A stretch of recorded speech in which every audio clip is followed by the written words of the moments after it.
नमस्कार दोस्तों, स्वागत है आपका हमारे चैनल पर। आज हम सुनेंगे सिंहासन बत्तीसी की दूसरी कथा, जिसमें एक बार फिर राजा विक्रमादित्य के गुणों की परीक्षा होती है। ये कहानी हमें बताती है कि सच्चा राजा वही होता है जो न्याय, साहस और त्याग को अपना धर्म मानता है। तो चलिए कहानी शुरू करते हैं। बहुत समय पहले की बात है। उज्जैनी नगरी में महान सम्राट राजा विक्रमादित्य का राज्य था। वे अपने न्याय, दया और पराक्रम के लिए दूर दूर तक प्रसिद्ध थे।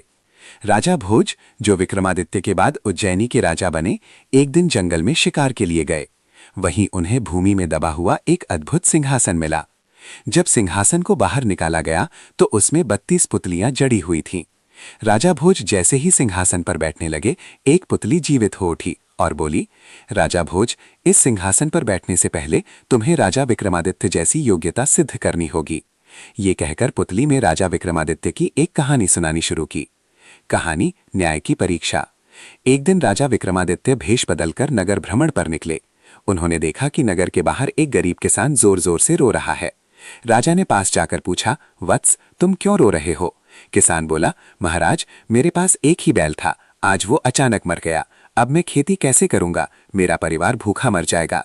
राजा विक्रमादित्य ने बैल को देखा। बैल की मृत्यु का कारण स्पष्ट नहीं था। उन्होंने किसान को सांत्वना दी और कहा, कल तुम राजसभा में आना, मैं तुम्हें न्याय दिलाऊंगा। राजसभा में न्याय। अगले दिन राजसभा सजी। किसान को बुलाया गया। राजा ने बैल की मृत्यु की जांच करवाई। जांच से पता चला कि बैल की मृत्यु राजमार्ग पर पड़े लोहे के नुकीले टुकड़े से हुई थी।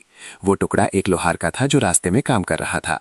राजा ने लोहार को बुलाया। लोहार बोला, महाराज, मुझसे अनजाने में गलती हो गई, मैं दोषी हूं।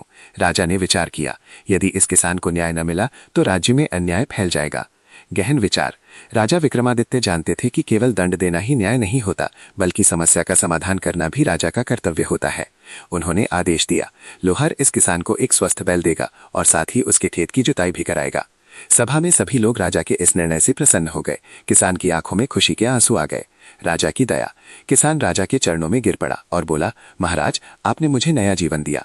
राजा विक्रमादित्य ने उसे उठाया और कहा, न्याय देना मेरा कर्तव्य है। राजा तभी महान होता है जब प्रजा सुखी हो। ये सुनकर पूरी सभा ने राजा विक्रमादित्य की जय के नारे लगाए। पुतली की सीख।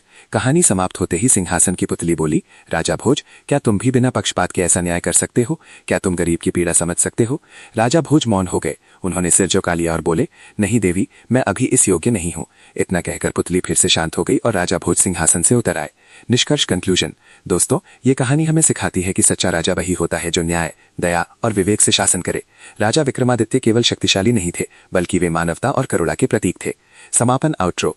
अगर आपको ये कहानी पसंद आई हो तो वीडियो को लाइक करें, चैनल को सब्सक्राइब करें और कमेंट में बताइए कि आपको ये कहानी कैसी लगी। अगली कहानी में हम सुनेंगे सिंहासन बत्तीसी भाग 3। तब तक के लिए धन्यवाद।